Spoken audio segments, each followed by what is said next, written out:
So the magic is, as we join like this, it's like we open the field into the reverberant. It's like we're joining with the whole field. We consciously join with the whole field as we drop into the presence of now and the knowing of what is true. We drop into the field that is the frequency of openness and the unconditional. And we join with all beings everywhere, whether it's known or unknown. We join in the frequency of truth, the wide open field of light, of glory. We join in celebration. We join in revelation. And our celebration and revelation is the reverberant field that offers the frequency of our joining to the whole unconditionally.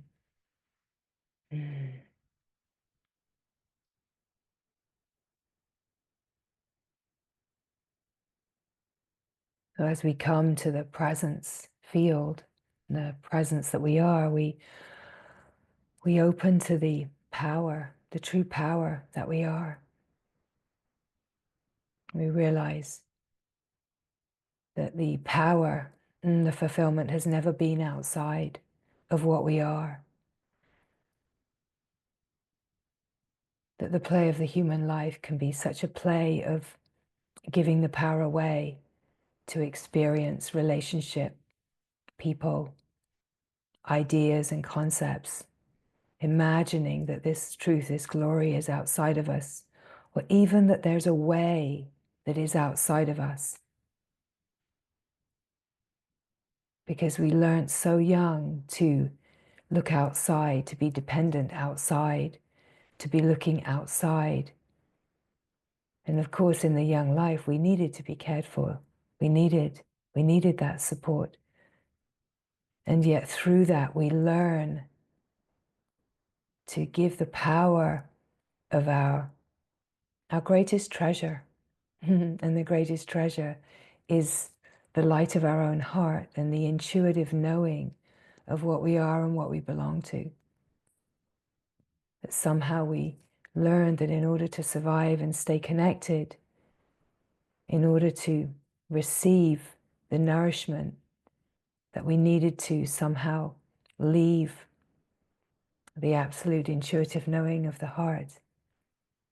And somehow the play of the human life is a scramble back, is a conscious scramble and sometimes an unconscious scramble back to the revelation of the heart's knowing. And always the revelation is, this has always been here. This has always been known, because what we're opening to, what we're being with is not a new experience. It's not a new revelation. It's not something other than what we've always been. It's just that we've been conditioned and we've learned that in order to survive, we need to divide and we need to look outside of us. That somehow the fixing, the answer, the solution is outside of our very own heart, our very own knowing, our very own being. And so this glorious play of a human life is the constant invitation to remember at the level of resonance, at the level of frequency. And that frequency we enter through awareness. We come to realize as the awareness, as the aware being, that what awareness is a fine frequency. And that's all there is frequency. And we open to be able to master the field of frequency so that we realize that we have the power to shift the frequency that we are resonating at in any moment. And this is like the master key, the knowing that we can be with anything and everything, and we can shift the frequency, and we can reorganize the perspective of our experience in the moment from one of separation, division, lack, suffering, stress, to one of openness, joy, and love. And that is not dependent upon anything outside of us. It's not dependent upon anyone. It's not dependent upon things going the way that I want. It's not dependent upon anything other than our open natural capacity to be the presence, to be the wide open field of awareness, and to recognize and resonate at the frequency of light and love that we are in truth, the essence, nature, the frequency that is power, force, freedom, the glory. And that it doesn't have to conform with any kind of conventional understanding in the play of the world. That it's not conventional and conforming to any kind of traditional teaching. That what we're being invited in this human life is to distill everything of the worldly experience and to not give our power to anything, not to give away the treasure of our own heart to anything, but to use the frequency of resonance and aliveness to bring us alive, to open to what is being mirrored, what is coming alive in us, what are we recognizing here? And it's not about harnessing it from the outside, it's actually about inner harnessing, like an inner harvest, harvesting the power of the frequency field of our own knowing, and actually realizing that as we harvest the power of the frequency of our own knowing, that we're nourishing the deepest remembrance and recognizing of what we have always been. That we're being invited to distill the lived experience, absolutely everything in the lived experience. We're being invited to distill it through the lived human experience, and to discover that nothing actually of the experience is really important. It's about how are we with the experience? What is our experience? Are we resting in the unshakable, invincible, immortal glory? Or are we disturbed and wavering? Are we in fear and doubt and division? And of course, when we meet ourselves in fear and doubt and division, it's incredible grace. It's not a mistake. And we're not trying to get away from that. We're not trying to change that even. We're actually realizing that the technology of love, the love that we are, is an all-encompassing, all-inclusive technology that illuminates and includes, absolutely welcomes and receives all of life. And that this is the means that we've been given, the power that we've been given to shift the experience of life to one of dividing and limiting, to one of absolute all-inclusive, all-encompassing love. And that we can shift and live at this frequency and then use the power of our knowing to include everything that arises. And that there's no division between what seems like your personal experience and the experience of the collective field. And so whatever comes, it's about receiving it, including it, being one with it on the deepest level. And that level is the level of frequency. It's the level that as we are with it, we refine our capacity to be with it. We refine in consciousness, and the nervous system refines to be able to meet unwaveringly everything. And that the whole unfolding is kind, it's generous, it's grace, that there's never anything wrong. And ultimately, that we come to see that to make wrong is the habit of the human condition. To make wrong is such a posture that we've learned to divide and separate, and to make that wrong and this right in order to somehow try to prove that I am good, even though there's a deeply held belief that there's something wrong with me, something wrong with life, or I've done something wrong. It's such a deep mechanism. And really, so much of this lived experience is about revealing this mechanism with so much care and kindness and love. Because so much of the traditions is about making wrong, the making wrong, right? Is pushing over there what doesn't fit the way that we want it to look. And often the way that we want it to look is like a conceptual idea of what it is to be spiritual. But what we're really being invited in this life is to actually go all the way through the realms of spirituality, to see through spirituality, to actually be the spirit, right? To see through all traditions and all interpretations, and to actually be the living, embodied aliveness of the frequency of love and the glory. To actually be the living answer to every possible question. To know that we're fully resourced, that we belong, there's nothing wrong, and essentially that we are good. We are good, so good. We are goodness, right? Essential goodness. We are. And yet we cannot embody that as a concept. It has to be at a frequency level. And that's why we can never fool the divine. We can never try to sail further ahead of ourselves than we actually are, because we'll always trip over our own feet, right? The grace and the glory of the divine intelligence is that there's no way to fool grace. There's no way that we can fool this grace. We will always be tripped. Every being will always be tripped at some point.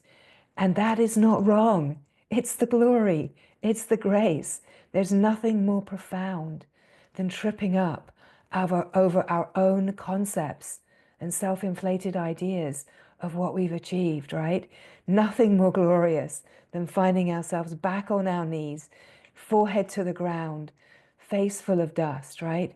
Nothing more glorious than being humbled out of all of the ways that the ego sense renegotiates itself and orients itself to a new kind of spiritual concept.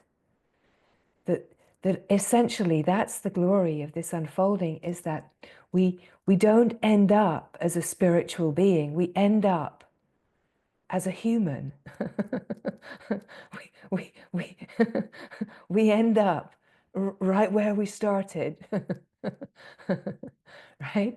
And that's the humbling glory is, oh, all these years, all these ideas, all these adventures, all these experiences, and oh, oh, oh, okay.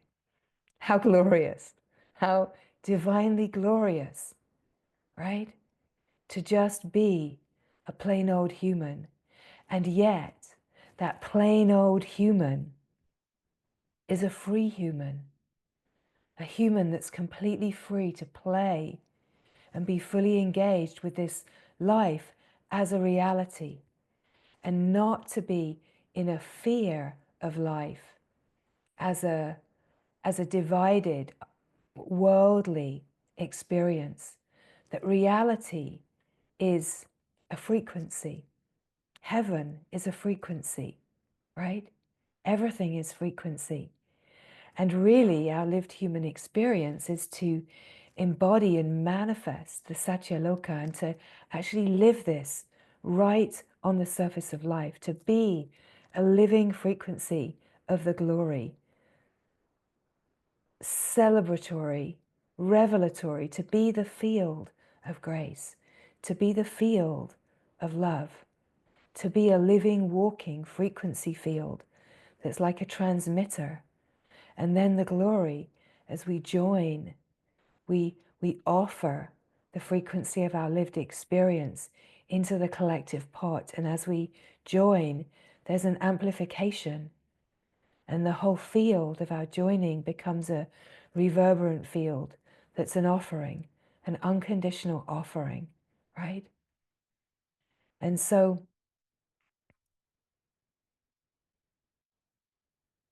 life is so generous. Life is so incredibly generous because it's living itself fully. It's living itself fully, and it's constantly giving to itself, constantly giving itself an invitation to know itself more deeply. Because life itself as a flow is consciousness itself as a flow. It's what we are. We're made of this. We're not the limited mind bodies that we have believed ourselves to be. And yet the mind body is an absolute part of this. But it's as if we have to open to the consciousness on the level of resonance, on the level of frequency, in order to attune with the intelligence and open to the field of intelligence so that we can resonate as a field of intelligence and receive the glory of the transmission of the field. It's like being a living transmission field. And as a living transmission field, as a living field of consciousness, we're fully equipped and powerful to transmute and meet everything that comes in the life. And we realize that it's not personal. We realize that God and the glory is not punishing, but the whole lived experience is some kind of wild grace. And the experiences that we've gathered and the stresses and tensions that we've gathered in our body and in our mind as conditionings and protections, that we have the absolute capacity at the frequency of love and openness to transmute it all. Everything, absolutely everything can be healed. Everything can be healed. And so as those words come, what happens in your nervous system? Is there an openness that receives like, yeah, like a knowing? Or is there a resistance that says, not sure about that, right? Because what we're opening to is where there's that frequency of an absolute knowing, then the divine nourishment and flow is flowing.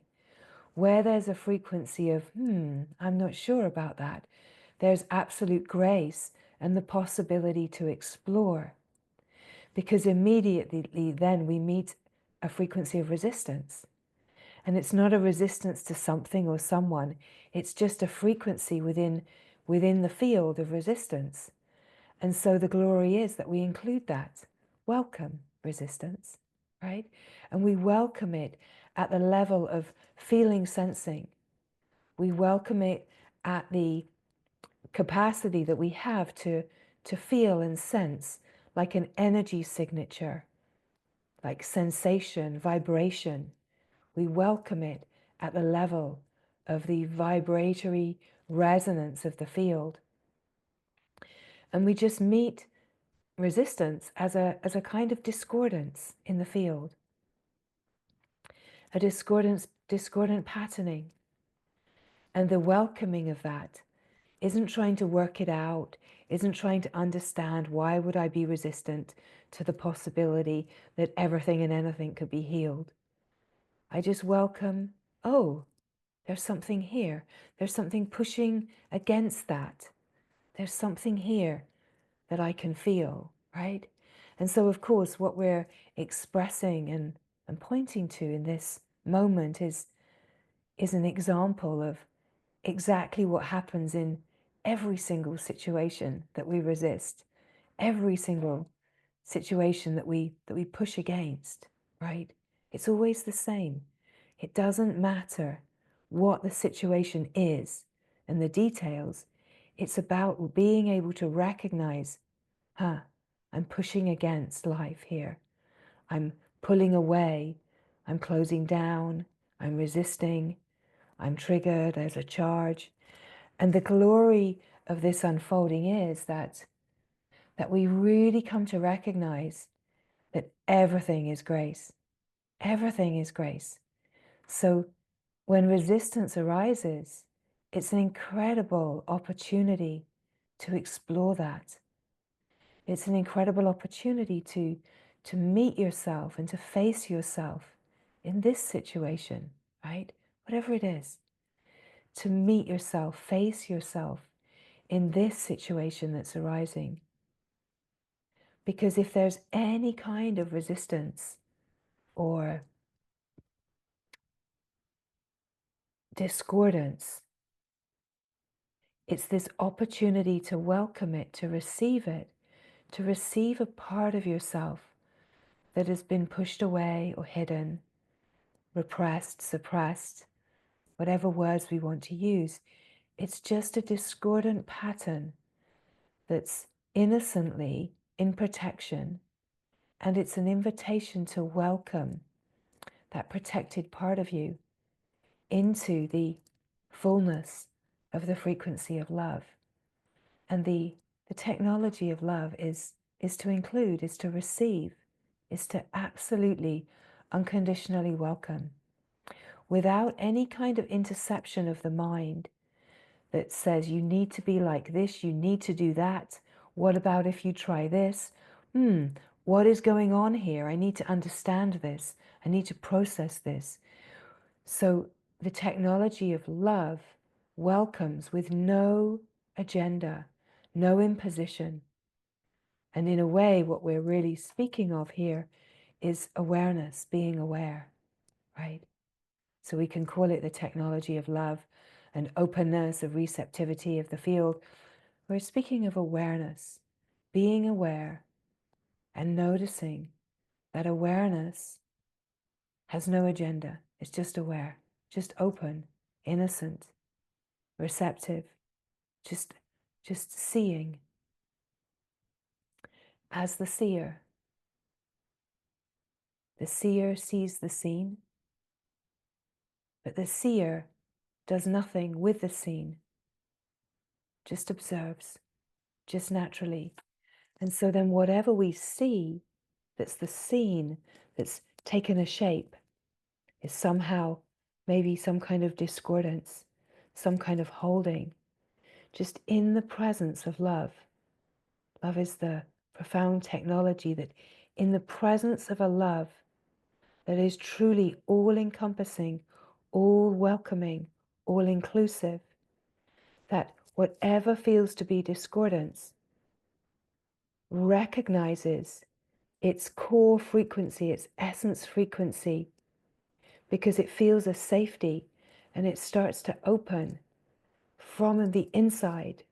It starts to soften from the inside because there's nothing saying, you need to do this. Why don't you try this? Why don't you do this? We need to fix you. We need to change you. We need to understand you. We need to process you. We need to take you to therapy, right? We don't need to do anything, right? It's dropping that whole level of interception and just truly opening. And of course, our capacity to open gets more and more refined. But it's an inside dance. It's a dance in consciousness itself.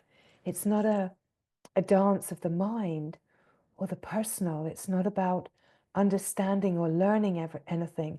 It's about becoming so intimate with the inner realms of your own consciousness, so intimate with the inner realms of the intelligence, that you start to really see within the functioning of your own consciousness and the landscape, when we don't resist and we're just open to explore, we come to such an intimacy and an ability to feel more deeply, sense more deeply, see more clearly, open more widely, right? To the openness that is always wide, wide, infinite, boundless. We start to come to resonate at the frequency of the remembrance of the field, the wide open field that we are in truth.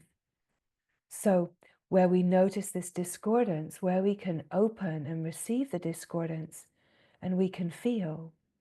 And sometimes it's useful to almost take an inventory or narrate yourself as you feel, particularly as we start to open more intimately, because to express it to yourself keeps you focused, right? Sometimes if it's just like feel, feel, feel, the feeling is natural, but the habit is to go to the mind and process and try to impose something. So to narrate yourself can give the possibility of saying, what's here? What am I feeling right now? I'm feeling some stirring in my whole system like a trigger. I'm feeling a kind of heat. I'm feeling a kind of tightness in my chest. I'm feeling anger. I'm feeling a sadness. I'm feeling, right? So to narrate yourself keeps you present, but without going to the mind that tries to, why do I feel like this? What is this? Why do I feel like this? Get me away from here, right? It's more like taking an inventory. What's here? There's a sensation in my belly. There's a sensation of feeling really frozen, right? So to narrate yourself can support being the field of presence, being the field of presence that is present to itself and opening to itself and feeling and sensing on the level of being the field, like the somatic field. It keeps us present, right? As we notice the feeling, sensing, and being present to that, we can also be aware that awareness is aware of the field. Awareness is aware of whatever is happening, but awareness isn't doing anything with what is happening. Awareness is just simply aware, just watching, just the seer. So the seer has the capacity to see in images, see in a way the thoughts, the feelings, see the words, see the images, see what's happening, but also the awareness has this capacity to see in feeling, right? It has this capacity to, as a seer, it's not just a visual seeing, it's a multidimensional seeing that actually includes all the senses. So in a way, awareness uses the sense perception. But when awareness is using the sense perception is not being a tool of dividing, because sense perception can also be used by the mind to divide the moment as, what do I see? What do I feel, as in touch? What do I smell? Am I safe? Do I like this? Do I not like it? Right? Sense perception can be this tool where we're evaluating the moment and dividing the moment. Whereas awareness is just aware of the whole and does not divide the moment. And in a way, the glory of this human life is coming to be able to not divide the moment, to be the openness of the moment, and then to notice, well, where is dividing happening in this moment? Where is limiting happening in this moment? What is that limitation? What is happening? What is that? What is division? and to be able to be so subtle and intimate with the feeling sensing field that we can notice what actually is that sense of no. No, no, no, not that. Huh, okay, what is that? How am I really experiencing that no to this moment? And how could I say yes to this moment? How could I be the frequency of yes that welcomes the frequency of no without making the frequency of no wrong, right? So we can see here that the interceptor says no to the no, right? Whereas love says yes to the no. Love says yes to the no, but saying no to the no. And any any dimension of no's that appears, yes says yes to all of it. Yes scoops it all up in the capacity to see and be aware by just being here. The power of presence, the power of being, the power of the glory, and the profundity that the frequency field of love, of openness, the illumined field that there is to transmute all that is discordant in the field. Not to change the experience, not to try to get away from anything that feels like it has a challenge or an intensity, but to so profoundly welcome it that whatever is causing the emergence, the surfacing of whatever is discordant and stressful, that it's so deeply welcomed that there's like a reorganization that happens in consciousness of where we learnt to reject parts of ourselves when we were young, where parts of us seemed to be rejected by our parents and caregivers when we were young, where we learnt to reject parts of our experience.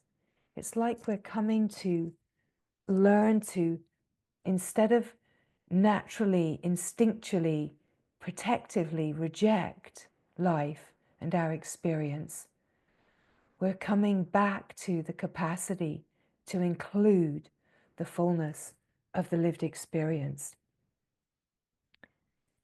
Because as we include the fullness of the lived experience, we recognize that this is all grace. Whatever feelings are arising, this is all grace. And it's offering the possibility to bring forward what is unconscious, what are the karmic obscurations, how are we attached and tangled into the collective belief in division and separation, and how we have the power in our lived experience to unravel and unwind the ways that we're tangled into the collective, and to pull back all of our projections, pull back all of our projections, pull back the creation in a way, bring creation back to creator, bring the power back to the source, right? That we bring everything back that we're projecting out and entangling in the dream. We're pulling it all back, and we're removing the veils that create the dream and the illusion of separation, and we're restoring the frequency of reality so that we're seeing life unblinkered without the karmic obscurations. That it's entirely possible in a human life to live at a frequency where we're free of karma. There can be the belief that you're never free of karma and that you're entangled and you have to keep working through your karmas, but it's not actually so. It's that we can be at a frequency before karma, that karma itself is the play of cause and effect. And if we're staying in a belief in cause and effect, we're in that play of opposites and the belief that somehow we're powerless, like a victim to life. We're not actually accessing the innate goodness, the one goodness. The one goodness is God, the glory, right? So really this human life is this incredible possibility to access the goodness that we are, to collapse the whole protective structure that uses fear and making wrong as a way to stay in a belonging with a tribal consciousness, which is the collective human consciousness in condition. And we find the willingness and courage to free ourselves from that and to live before that, and then to be in service to the whole as a frequency field, a transmission field that is supporting the collapse of the whole belief in darkness, the whole belief in separation and division, the whole collapse of the dream. In a way, humanity is a discordant frequency. The human condition is a collective discordant frequency. But the essence of humanity is pure and divine, and we're completely wired within the consciousness of what we're made of, the light frequencies and codes that we're made of.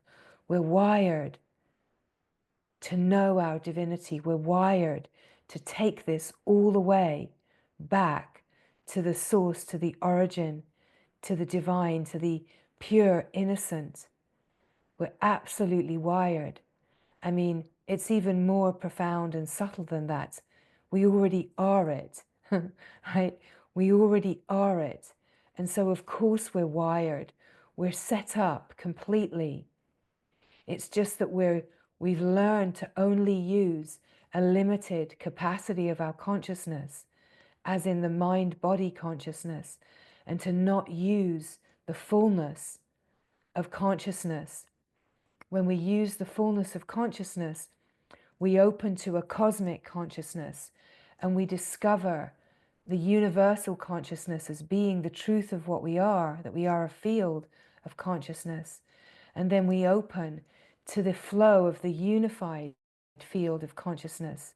And we use the technology of consciousness that flows within itself to unify itself. We use the technology of our own consciousness more fully to unify the field of our lived experience. We open to the fullness of the intelligence that we are, and the deep, dormant light codes and patterns of divine consciousness that is pure. And we open to the fullness and a greater, more refined capacity that then we're being nourished by the divine, we're being nourished in the light, we're being nourished by divine guidance and support, the Siddha field. We're being nourished by a field of grace light that is perfect and whole. And we're opening to whatever capacity we have to receive those codes, right? Now, where we will recognize this, let's link this in here, is that when we feel aligned with a certain saint or sage or mystic, that what comes alive in us is the light codes, the Siddha light codes, the mystical revelation frequency comes alive in us, because we're recognizing, we're recognizing, we're cognizing in intelligence, we're recognizing our own self in that being, right? So let's say Ramana in this moment. So when we read or we listen to the teachings that Ramana shared, Ramana is a frequency field of Siddha, light. And so, yes, a unique expression, but a frequency field. So it's a timeless sharing, it's a timeless wisdom that's coming through. I wouldn't even say that we can really call it a teaching. It's a timeless wisdom. It's a knowledge, the knowledge of the self at a frequency level that we're receiving. And where we recognize that, we're cognizing in the intelligence, I am that. We're recognizing the one self, the self light is on and is alive. But then what happens through our learned way of learning is that we then buy all the books and we do everything to try to learn it, rather than just receiving the transmission and realizing that the transmission field, as we open to it, we're one with Ramana as a Siddha light, as a Siddha light frequency, and the intelligence of our own knowing is being activated. The intelligence of our own consciousness is being activated. And that's the magic. So whatever we're activated by, whether it's a saint, a sage, a mystical poet, whatever it is, wherever that frequency comes alive. And the same is true of nature. True nature, the natural world, is the field of Siddha light in its purity, right? So it's a transmission field. When we go into a natural environment, it's an awake, enlightened environment. It's an illumined environment. And the transmission field is very pure. So what we're speaking of as the Siddha field of light, that field of light codes, anything that activates that in us is activating the power within us, the knowing within us. It's where we are one. And in a way, in that moment of activation, instead of going and ordering another book on Amazon, we would be in so much more of a graced power if we just sat right down and took our seat in the circle of Siddhas, right? If we just sat right down and took our place amongst the field of Siddha light, right? That in a way, instead of ordering, all of, the full collective works of Papaji, right? Just sit right down, right next to Papaji. Sit right down between Papaji and Ramana and just notice, oh, who else is here, right? And Ananda Mahima is here. Oh, Ramakrishna is here. Mahavata Babaji is here, right? Oh, Yeshua is here. Sri Yukteswar is here, right? We start looking around. Wow, Lord Shiva is here. Holy Mountain Arunachala is here, right? We start realizing that the absolute grace, guidance, and support of the whole field is here. If we were to just sit right down in the frequency field and receive the grace and guidance instead of rushing to Amazon to order another book about it, right? We would just sit right down and receive the frequency, and that frequency is the frequency of goodness, right? The Siddha field is the frequency field of goodness, right? So this is what we're speaking about, and we're just framing it here multidimensionally so we can recognize it as in the absolute opening to the field of intelligence and the Siddha light field and the consciousness that is pure and the light codes of intelligence that get activated and initiated through the play of life. And we also recognize it on an experiential level in our human lived experience, right? Because all of it is the same, right? Whatever we're living on the surface of life is like a micro experience of the great divine. It's also a micro experience of the macro collective, right? So where our lived experience is a complete, full, integrated wholeness that includes the macro of the collective consciousness and whatever we see on the screen and the projected world of our mind, because the macro, the world as we see it, is a movie projected from our mind consciousness. So that's part of our lived human experience. And also part of our lived human experience is this capacity to know the consciousness that we are, to open to the unified field of consciousness and open to the divine through the consciousness and the presence of being and being the being. That our lived experience is one complete whole. Now, in the earlier days of this unfolding, we can be a little more preoccupied with wanting to open to the awareness and the transcendent and opening to the conceptual ideas of what awakening is, what enlightenment is. And I want to reach that, and I want that, I want to get there, I want to be free. I want to know that. I want to know the glory, right? And that's absolutely natural because we're longing to open to the part of ourself that will reveal the pure consciousness, the seer.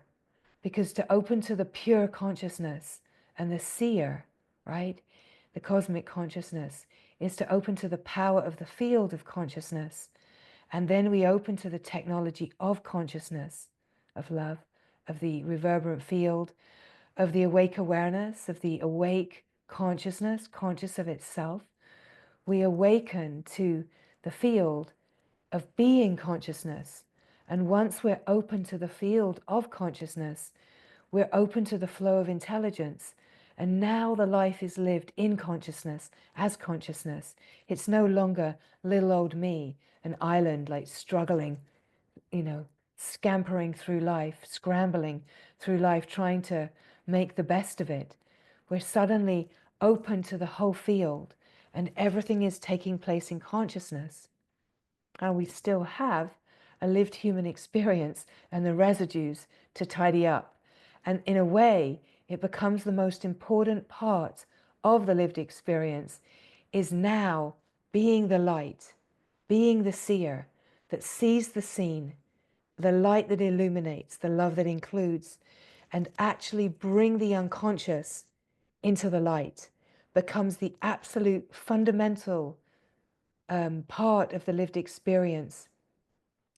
Because any residues and unconscious holdings will keep pulling us away, will keep pulling us away.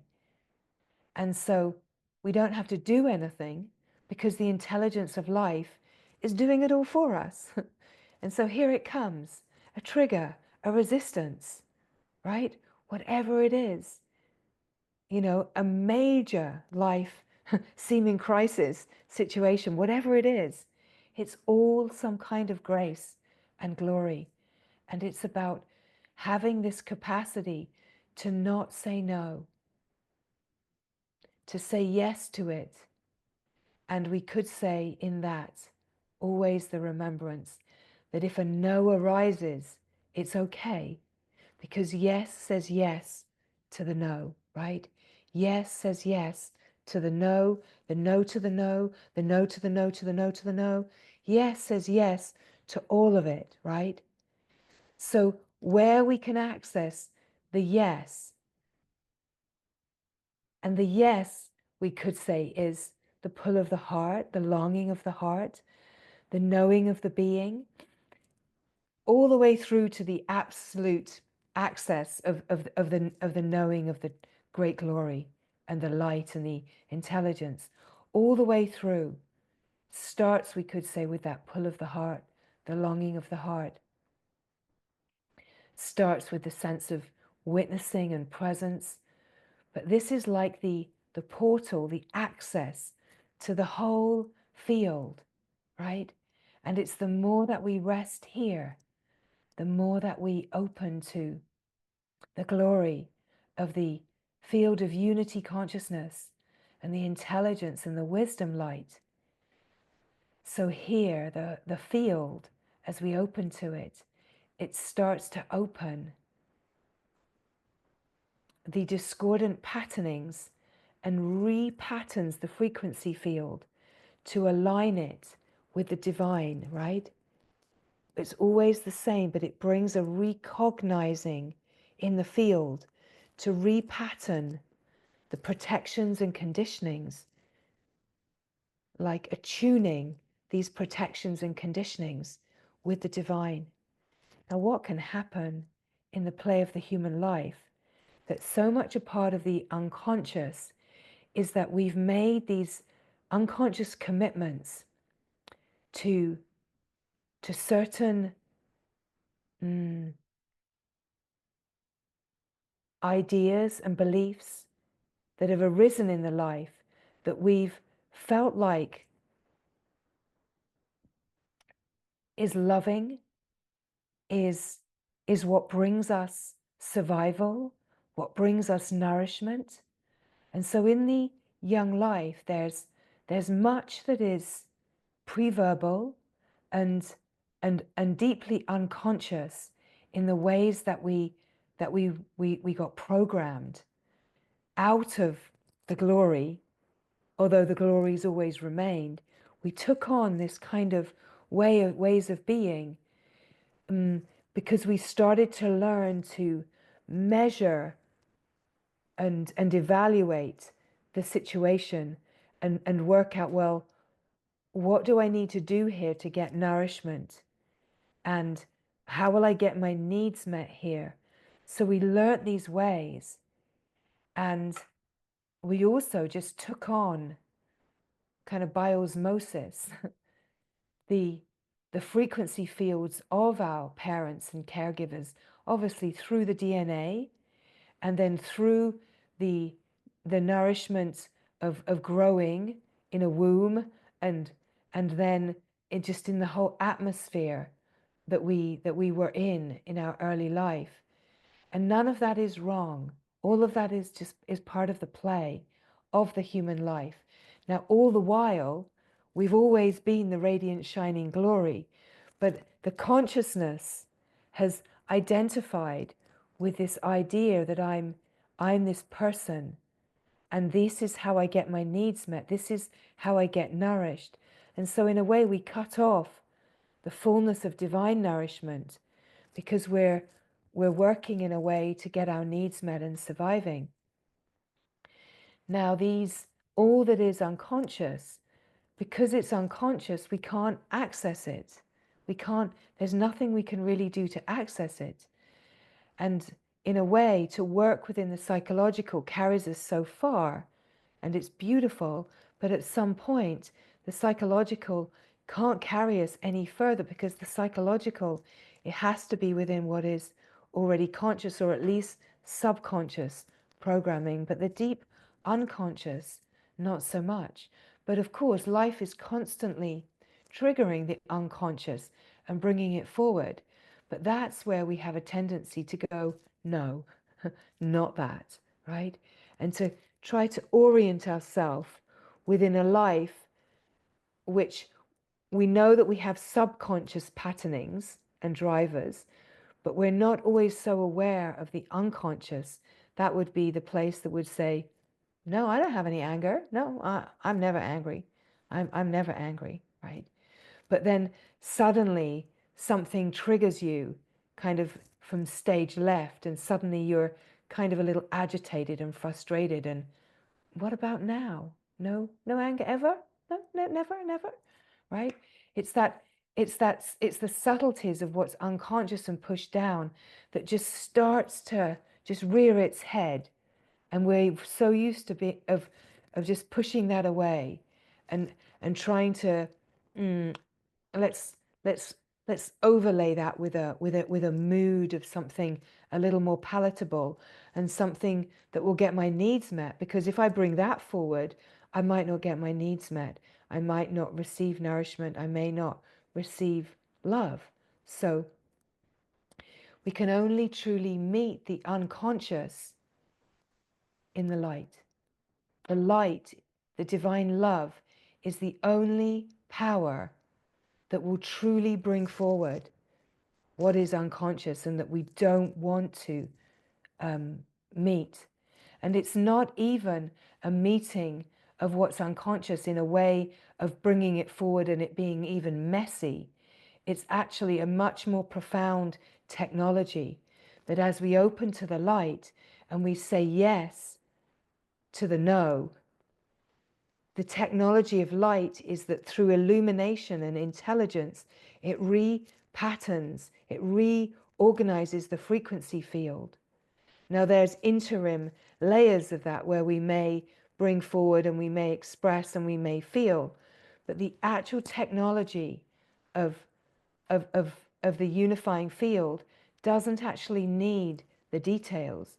although it will sometimes bring forward like releasing, we could say, like releasing, feelings of releasing. But the absolute essential ingredient is the light. And so opening to the light and being able to find that yes to whatever brings in the technology that truly has the capacity to welcome. And of course, that capacity to welcome becomes more and more refined, that we open to subtler and subtler frequencies as the flow of the unified field of consciousness unifies itself, it experiences itself, and it comes to know itself in subtler and subtler ways and dimensions. And in that, we bring online more of the intelligence, and we open the source codes. We open the light code frequencies, like the divine patternings, that bring a recognizing and bring online greater capacities of seeing, greater capacities for to be a transmission field, to be a living transmission field, to be a living field of blessing and grace, because your frequency field is being constantly upgraded and rewired to receive more of the divine fine frequencies. And in that, we open also to a depth and quality of guidance and support from the Siddha field, from the field of light of the divine, that we're so blessed, so supported, so loved, and we're so immersed in truth, in the goodness, that we are. And in a way, it's this ever-growing capacity to open up out of the shroud of the deeply held belief that there's something wrong with me, that I'm not good, that somehow I did something wrong, something is wrong with my life. There's lack, there's not enough. And that could be, I mean, there's so many situations that in our unique lived experience that we notice as we really keep opening to the greater and greater subtleties of this, that, you know, even if we had siblings, if we had, depending on how many siblings, of course, the sense of nourishment will feel like it's more and more scarce, right? And so we just took a read of this. Oh, there's not enough to go round. So then scarcity just becomes such a deep, deep core sense. There's not enough. I'm not enough. I don't get enough, right? How do I get my needs met? Oh, I get my needs met by being the one that behaves in this way. And often those conditioned ways of behaving were somehow discordant and dysfunctional. Somehow the way that I got my needs met was often through some kind of dysfunction, because I had to find my place within the tribal consciousness of the family, and I had to fit in order to get my needs met. And so much of that can then just be stored in the unconscious. So then we can have ways of behaving and moving that we just don't really understand. Why do I keep doing that? Why do I, even though I have so much consciousness, and why do I keep moving in that way? Addiction will often work like that, because that deep held feeling of scarcity will often bring like an addiction, a play of addiction. An addiction, of course, if we take away the word addiction, we could say it's finding the sweetness, it's finding some kind of, it's getting your needs met, right? It gives us something. And if we weren't getting it, then we found a way to get where we're not being nourished, and we believe is scarce. So, you know, whether that's addictions that play in all of the ways of, like drugs and alcohol, or whether it's like the subtleties of food, or whether it's within certain just ways of programming of behaving, like codependence, right? There's so many subtleties of how that plays out. And then we're so wired to then make addiction wrong. But if we realize that actually addiction is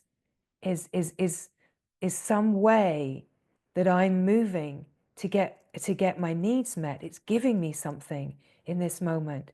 And when we start seeing it from a place that says, can I love myself here? Can I include this? Can I welcome this?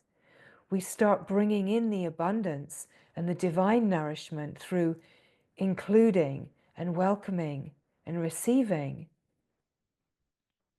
so that the places that felt like there was scarcity start to feel the abundance, and the frequency field repatterns those unconscious frequencies from scarcity and lack to the true divine pattern of abundance and generosity, right? And of course, this is just an example, and it's exactly the same intelligence that's playing in every single situation. Wherever there's a discordant frequency playing in the life, there'll be a match for it. Like a source, there'll be a match that is an unconscious, discordant pattern that's like the broadcasting frequency that's creating the appearance of that in the life. And if we can open to the feeling, sensing field, like the energy signature, the atmosphere of the discordance, we have this possibility of then illuminating and welcoming at the level of feeling, sensing, and collapsing the discordant frequencies into the divine patterning. And the whole field reorganizes in an incredible alchemical, magical way, which is what happens in the transmission field, right? So in a way, to have access to the transmission field through our own knowing and power is this essential grace that we're completely wired for. It's already here, and it's just about turning towards it and allowing the refinement to happen. As we turn towards it, we're given everything. As we turn towards it, we're nourished. We're nourished by the divine, in the divine. And we're given all of the support that's needed to in a way, illuminate and meet the patterns of holding where we can be staying in a commitment, like staying in a commitment to Mother through not being too joyful, because Mother wasn't joyful, right? Mother has a lot of sadness. So I mustn't be too joyful, because that's really, Mother doesn't like it, right? She's better with me. She's happier when I'm not too joyful. She finds my joy a little bit too much, right? So we can have these unconscious commitments where we are holding these patterns. Don't shine too much. Don't be too full of yourself. Don't be too free, too shiny, right? But find your way. This is what we learned. Find your way to fit in. And it doesn't mean that the parents and caregivers were not doing their best. They were.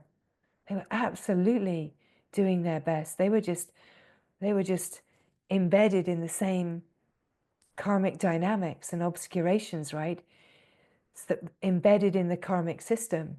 But the glory is that in this lifetime, we as a consciousness have the capacity now, because we could say, have matured and ripened enough, but so has the whole field of consciousness.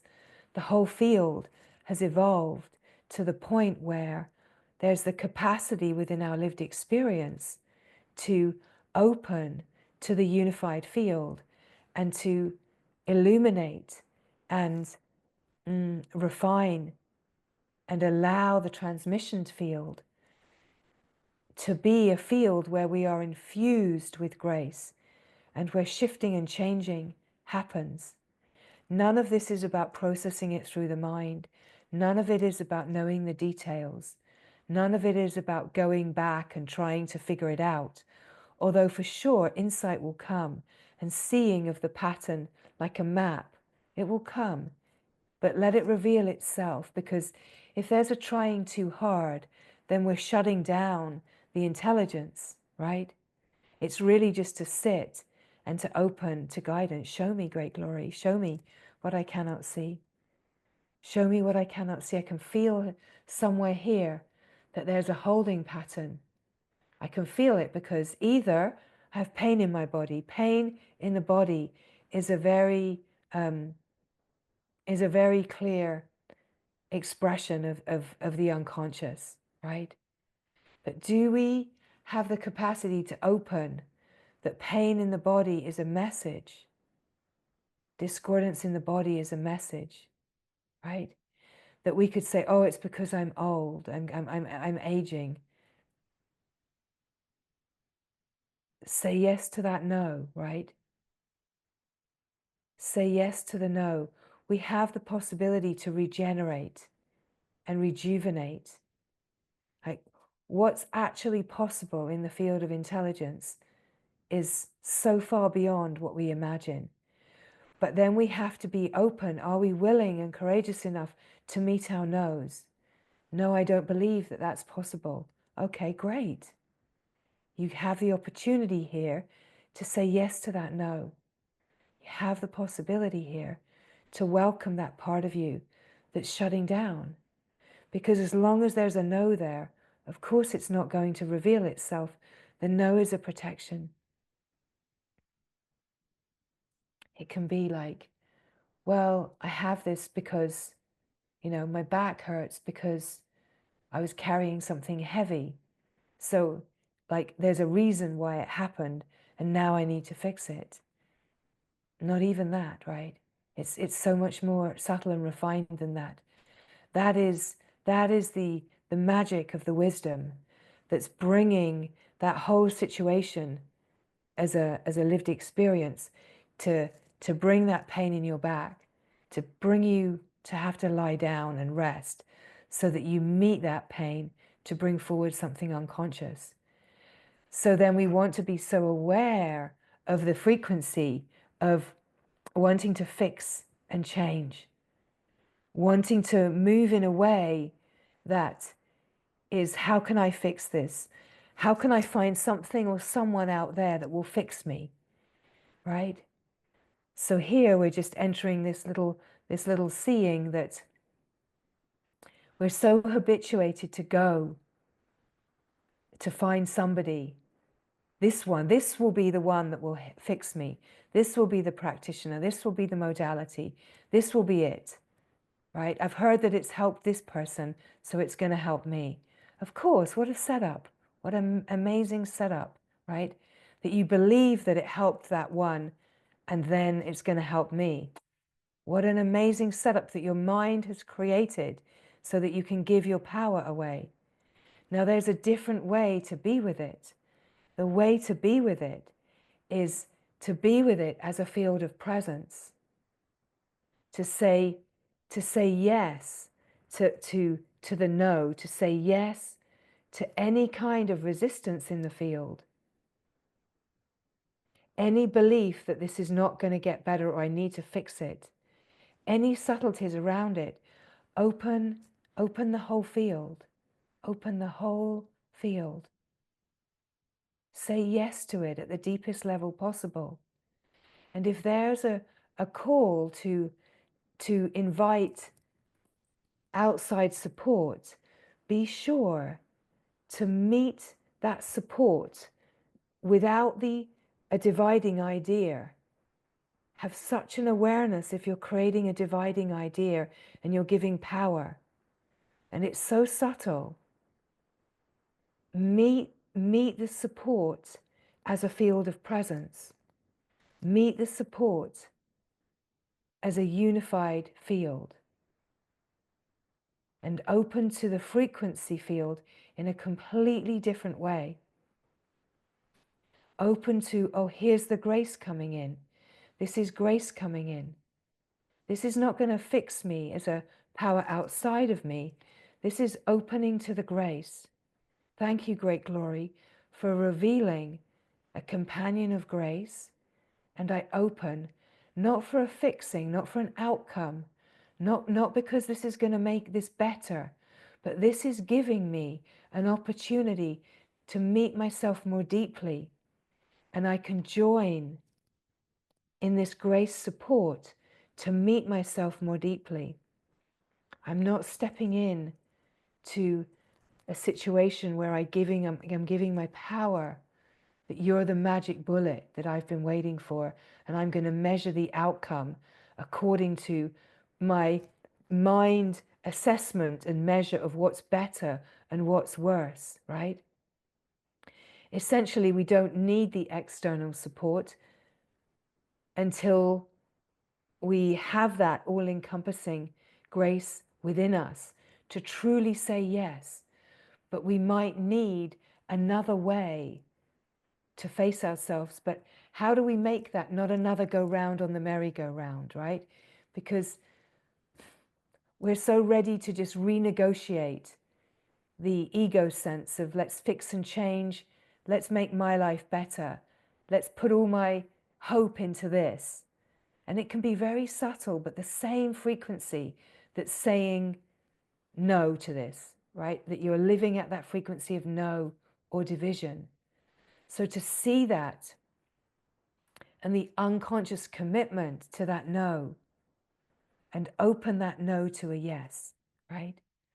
Open that no to be held in the field of yes. And allow the way that the play is playing to be an all-inclusive field of yes within your lived experience. It's very powerful. It's one of the hardest things to let go of, right? Just this supplement, that practitioner, this relationship, that job, this car, that coat, right? That vacation. This will fix it. But it's to meet it, not on the level of that's going to give me something that I'm lacking. I'm lacking, so I need that to give me something. That's the missing piece of my life. That's the missing piece of this puzzle, whether it's a pain in the body or a pain in the heart, right? Whatever, a pain in the head, pain in the neck, right? It doesn't matter, whatever it is. It's that feeling of lack. It's just noticing, oh, right, that's my deep core feeling that there's something missing here. And that is my feeling that I'm divided from God. Because when we're not divided from God, we know that the only thing that we need is the glory, right? We stop accessing the past and imagining a future where I'm going to get better and there's going to be a better outcome, right? Here it goes again. Here's the merry-go-round, the loop of the karmic system. I access the past and I imagine a future that's going to be better than the past. I'm going to get better. It's going to get better. Things are going to get better. Instead of being in that karmic system, we access the eternal now. We access the frequency of love now. We access the transmission field right now. We live in the glory of God. We live in the pure consciousness, the Christ consciousness, the Christ light. We live in the light of the Siddha field of wholeness, and we access the transmission of wholeness. Now, as we really keep opening to this, we realize, boom, here's the transmission. And in this moment, there's nothing wrong. The problem is solved, because the problem was me thinking that I was separate, right? And we can, of course, the mind will say, yeah, but I've tried that and I've surrendered and I've sat with it. Yeah, you haven't gone as far as you can go yet, right? Keep going, don't rest, don't rest. Don't rest where you are thinking, this is kind of comfy and I'm doing kind of well and I'm kind of pretty awake here and I'm feeling fairly free and life is pretty lovely actually. But yeah, it's just this one thing I need to fix. There it is. The alarms are going off, right? And the grace of the alarms going off is here's a moment. Here's a moment to realize, there I go again, right? Another go on the merry-go-round, open, right? And again, it's not that we don't invite and enjoy the glory of companionship, and that as a field, there is this incredible support and potency. But let us be in the field and as the field, as a transmission field. Let us reframe the frequency of division and fear and separation. Let us discover what we're unconsciously committed to, right? It's even a sense of, I'm holding this, particularly with physical imbalance, but also with mental and emotional imbalance. I'm holding this because when I'm holding this and I'm keeping this here, I'm in allegiance to my mother or my father or my ancestors. I'm in allegiance to a character in my life that I don't want to let go of, that I'm holding some kind of guilt around a situation. I'm holding some kind of shame. I'm holding some kind of fear. I'm holding something that if I hold on to this, whether it's a pain, then it keeps me connected. It keeps me connected to what my heart somewhere tells me is a way of being loving, right? That it's loving of me to keep this little sense of lack here, so that then I'm in connection and I'm in the frequency of love that I know with my mum or my dad. I know this frequency. When I'm in this pain, when I'm in this sense of lack, when I'm a little bit miserable, I know this because I recognize my place in the family here. So even though I'm opening to the great glory, I'll keep this in place because this keeps me connected to some kind of tribal consciousness within the family. It keeps me connected. And in my heart, that feels loving, right? And here's the opportunity, right? Here's the opportunity to illuminate and see that that was learned to be loving.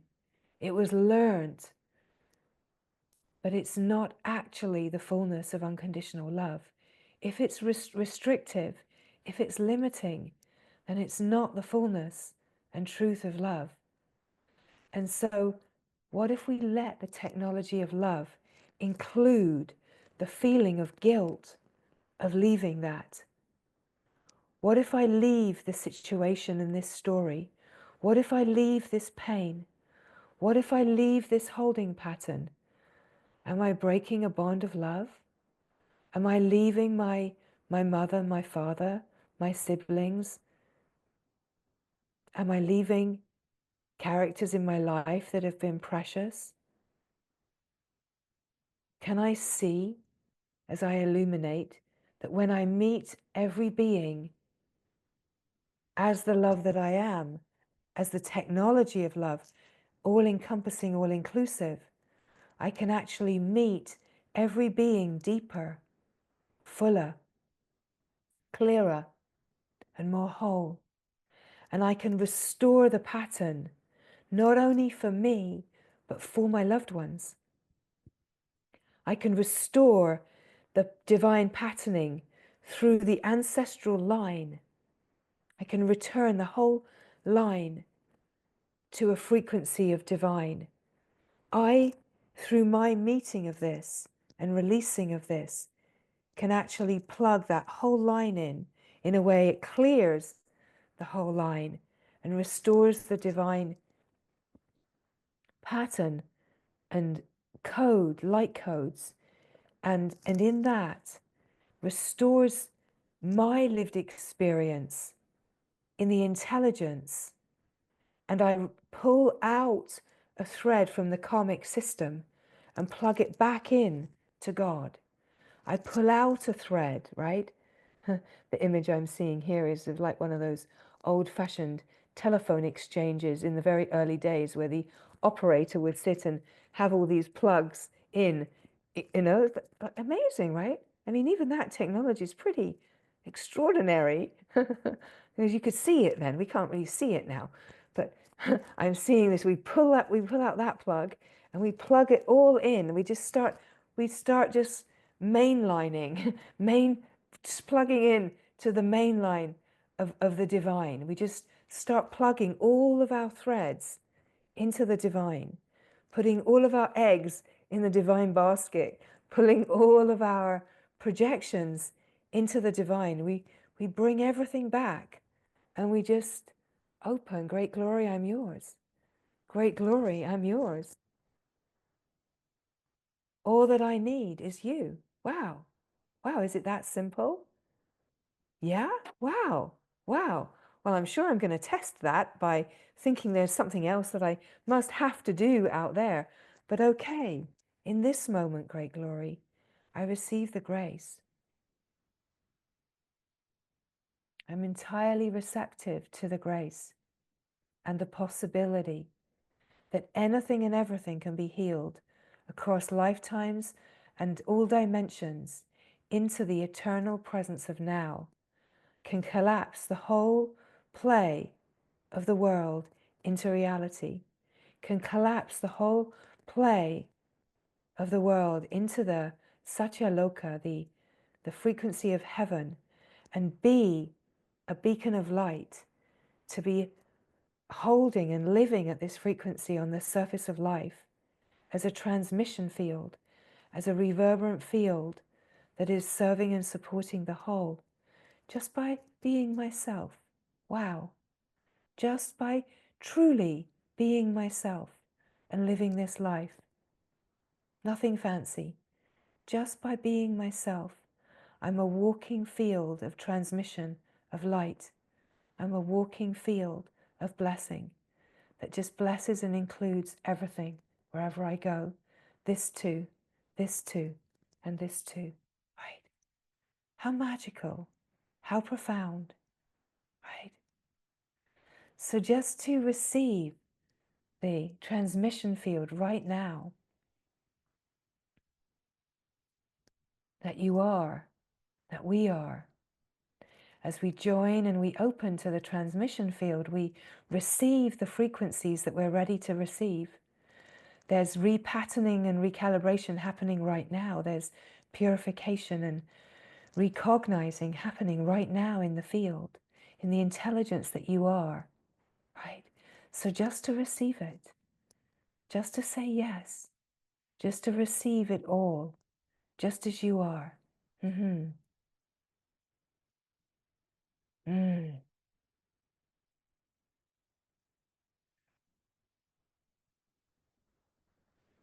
As the speaking comes, everything that we speak of is what is present in the field. Sometimes it's a dance in the field that we're kind of like on an ocean, and we don't know where we're going, and we're just bobbing around on this ocean, and we're just being carried by the waves and the ebbs and the flows of the field, and we go here and we reorganize and recalibrate, and then we go over here and we reorganize and recalibrate, and then we go over here and we repattern, and then we suddenly just bring all of these pieces that we've just worked on all together as one unified flow, and then we go over here and we include this piece, and we just go over here and we bring this piece into the love, and we upgrade and we recalibrate, and then we just rest here.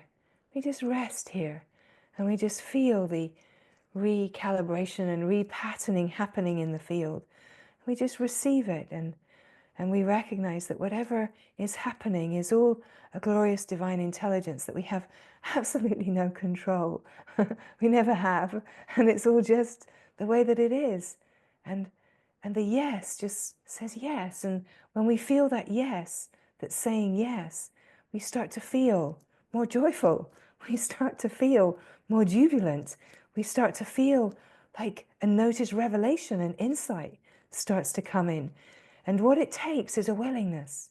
It takes a willingness. The frequency of willingness is the frequency that tips from fear and stress and lack and doubt and division and limitation to the openness, the willingness.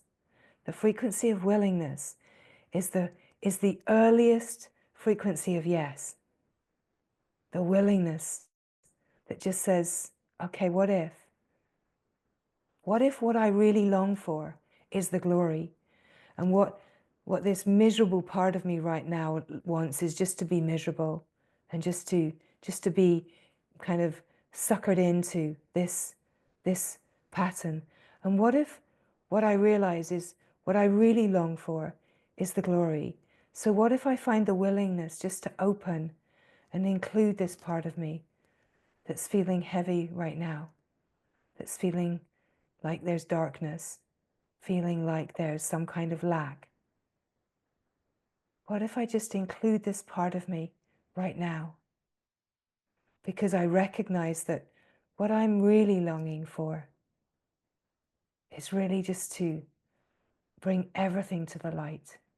And not a light that is the opposite of dark, but the light that illuminates that there is no opposite in light and dark, that includes it all equally, that is the balancing and harmonizing, right? So we're not illuminating dark with the light. We're illuminating light and dark. We're illuminating that play of opposites to reveal that there is no play of opposites. That when we bring the light to shadow, we really bring the light. There is no shadow. But shadow can play, and the light can play that dance of light, as light and dark can play, because the overarching light sees only itself, right? Sees only itself. Love knows only love. The principle is one. No second, no other, right? No opposites. So we're not working to fix the darkness or to illuminate the darkness. We're revealing that there is no darkness that is divided from light. We're revealing that the principle is one. The principle is light. A light with no opposite, right? A light that, yes, dances as a creative intelligence and brings the appearance of creation. And in that, a light that includes everything, because it knows at the essence level only itself. Right? So just resting here,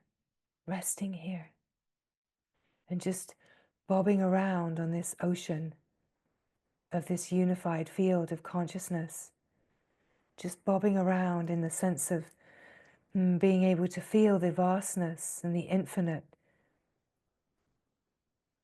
flow and grace of this field of boundless consciousness, and also being able to feel the coordinates of the point.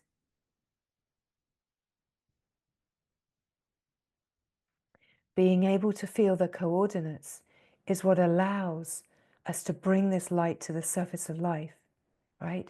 If we get too lost in the absolute, then we don't have the full power and capacity to bring this to the surface of life. And in a way, the quality of being able to bring it to the surface of life is to embody both the divine masculine and the divine feminine, but to embody it, truly embody it, right? So to embody the light, to embody the harmony, to embody the unified field, to embody is to have the have the power and capacity to bring the light right to the surface of life. And in a way, it's what allows us to step really deeply into allowing the flow of Dharma to be an instrument of the divine, is that we embody it, that we recognize the coordinates. It's what allows us to be fully engaged and embodied in the human life, and to really be a vehicle, right?